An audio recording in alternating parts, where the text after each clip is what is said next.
राशि और रवि एक ही कंपनी में जॉब करते थे। दोनों का एक ही डिपार्टमेंट होने के कारण अक्सर वर्कशॉप या ऑफिस टूर पर साथ में जाना होता, इसलिए दोनों के बीच अच्छी दोस्ती हो गई। ऑफिस के कलीग अक्सर उन्हें छेड़ते कि दोनों के बीच जरूर कुछ चल रहा है, पर वे दोनों हमेशा यही कहते कि वे सिर्फ अच्छे दोस्त हैं, उसके आगे कुछ नहीं। ऑफिस के बाद अक्सर ही साथ में कॉफी पीने पास के रेस्तरां में जाते, साथ में कॉफी पीते और प्रोफेशनल के साथ व्यक्तिगत बातें भी शेयर करते।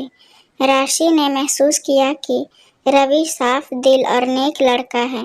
धीरे धीरे राशि को लगने लगा कि वो रवि को चाहने लगी। रवि स्मार्ट होने के साथ साथ समझदार भी था।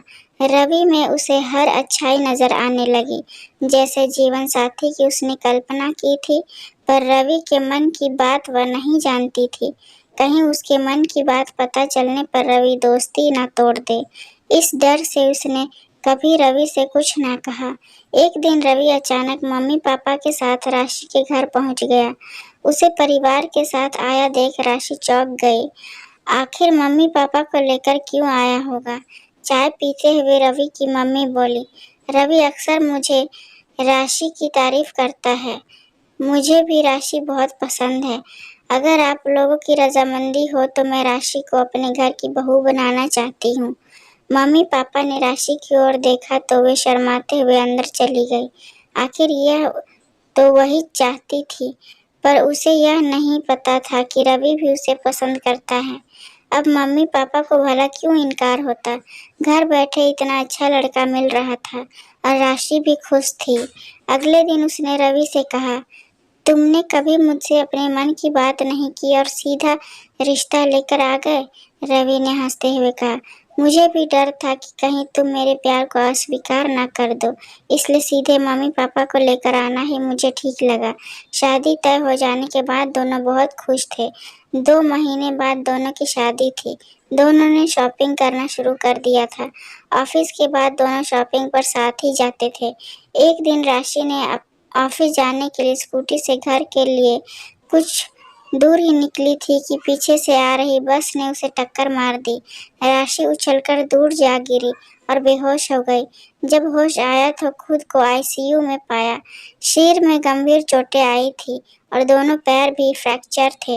एक पैर की हड्डी टूट गई थी। ऑपरेशन के बाद उसे बिस्तर पर हिलने के लिए भी मनाही थी। राशि का मन इस स्थिति को स्वीकार ही नहीं कर रहा था।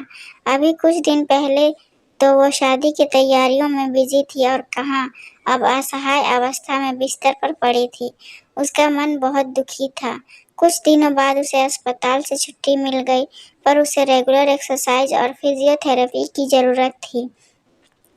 सुबह से शाम तक रवि उसके साथ ही रहता और उसे समझाता कि उसे हिम्मत नहीं हारना चाहिए, पर राशि पर किसी भी बात का असर न होता। लगातार बिस्तर पर रहने से वह चिड़चिड़ी भी हो गई थी। उसे लगता था कि वह अब कभी नहीं चल पाएगी, इसलिए वह अपनी एक्सरसाइज भी ठीक से ना करती। रवि ने खूब समझाया कि अगर वह ठीक से फिजियोथेरेपी नहीं लेगी तो कई महीनों तक बिस्तर से नहीं उठ पाएगी। जब राशि में कोई सुधार ना दिखा तो उसने ठान लिया कि वह किसी भी तरह से उसे ठीक करवा कर ही दम लेगा। इसके लिए रवि ने कठोर निर्णय लेते हुए राशि से साफ कह दिया कि अगर वह पूरी तरह ठीक से ना चल पाई तो वो उससे शादी नहीं करेगा। वो किसी अपाहिज लड़की से शादी कर अपनी जिंदगी खराब नहीं करेगा। राशि ये सुनकर शून्य हो गई। उसकी आंखों से आंसू बहने लगे। उसे विश्वास ही नहीं हो रहा था कि रवि उसके साथ ऐसा व्यवहार करेगा। उसको रवि पर बहुत गुस्सा आ रहा था। आखिर वह खुद को समझता क्या है? उसका जरा सा खराब वक्त क्या आया तो शादी तोड़ने की धमकी दे डाली। किसी ने सच ही कहा है, इंसान की पहचान दुख में ही होती है।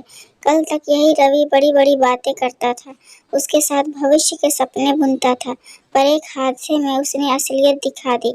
अब वो रवि को दिखा देगी कि वो कमजोर नहीं है और पूरी ठीक होने के बाद खुद ही शादी से मना कर देगी। अब राशि में आश्चर्यजनक परिवर्तन आ रहा था। उसे जल्द से जल्द ठीक होने की इच्छा शक्ति जाग गई।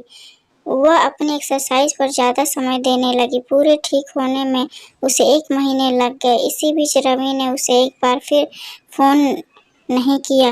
एक दिन रवि घर आया। वो मम्मी पापा से बातें कर रहा था। तभी राशि चलकर उसके पास आती है। राशि को एकदम ठीक ठाक देख उसकी आंखें चमक गई।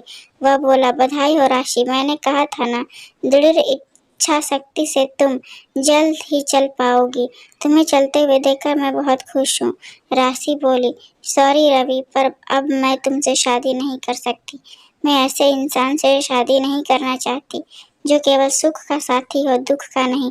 जब तुमने शादी की शर्त रखी थी, मैंने तभी सोच लिया था कि मैं तुम्हें ठीक होकर दिखाऊंगी। रवि कुछ कहता उससे पहले ही राशि के मम्मी पापा बोल उठे, राशि, तुमने रवि को गलत समझा है। रवि कभी तुमसे शादी नहीं तोड़ना चाहता था। इसने जो भी किया तुम्हें प्रोत्साहन देने के लिए कहा। जब तुम पूरी निराश हो चुकी थी, इसलिए रवि ने तुमसे ये सब कहा। ये सब उसने हमारी सलाह से ही किया है। रवि रोज रात को फ़ोन पर हमसे तुम्हारा हालचाल पूछता था। उसने तुमसे कोई भी शर्त नहीं रखी। रवि ने जो भी किया तुम्हें प्रोत्साहित करने के लिए किया।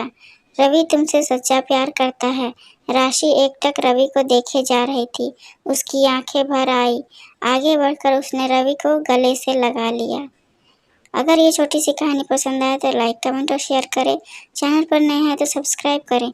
इस कहानी को सुनने के लिए बहुत बहुत धन्यवाद।